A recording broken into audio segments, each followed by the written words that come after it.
سلام عزیزان، سلام هموطنان ایران عزیزمان، سلام به همه هموطنانی که امشب منت بر دل و دیده ما گذاشته اید.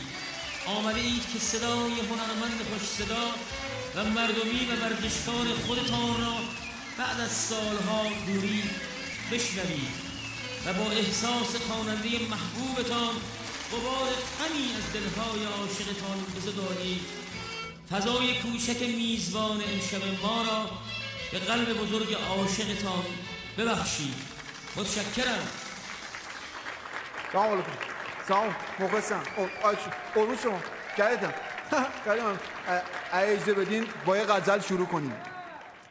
این کنه عظما غلط امامه عظما غلط، کار این بی کرک و پر، اینجا غلط آنجا غلط. سیدعلی بس روزه در وصف نظامش خوانده است خط غلط، انشا غلط، امضا غلط.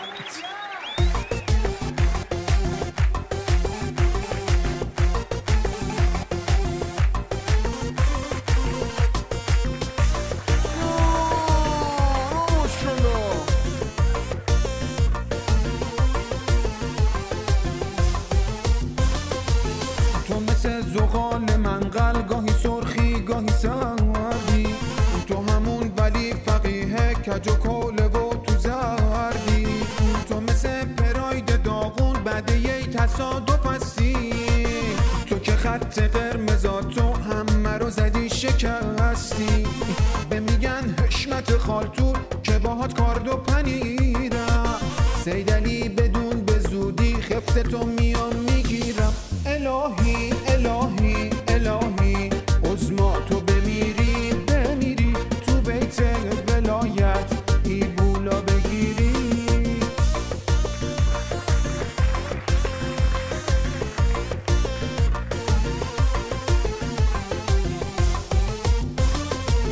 واسه هرکی عجلاتی، واسه ما آبلی مجاتی، که به دنبال تو هستم ای که اند منکراتی.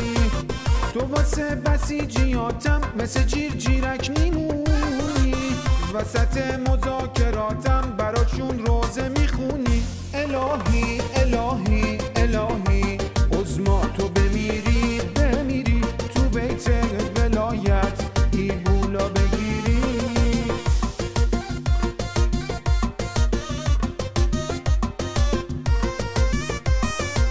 سیدعلی وضع نظامت شو داریم دامداری رام پس بر جام و تو برشام.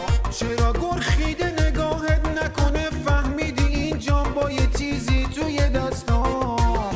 سیدعلی وضع نظامت شو داریم دامداری رام پس بر جام و تو برشام. چرا گرخیده نگاهت نکنه فهمیدی این جام و یه تیزی تو دستام. الهی الهی الهی عظما تو بمیری تو بیت ولایت ایبولا بگیری.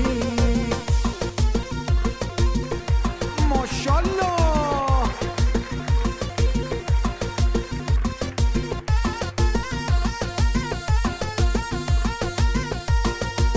سیدعلی وضع نظامت شو داریم دامداری رام پس بر جام و تو برشام. چرا گرخیده نگاهت نکنه فهمیدی این جام با یه تیزی توی دستام. سیدعلی وضع نظامت شو داریم دامداری رام پس بر جام و تو برشام. چرا گرخیده نگاهت نکنه فهمیدی این جام و یه تیزی تو دستام. الهی الهی الهی عظما تو بمیری تو بیت ولایت ایبولا بگیری. الهی الهی الهی عظما تو بمیری تو بیت ولایت ایبولا بگیری.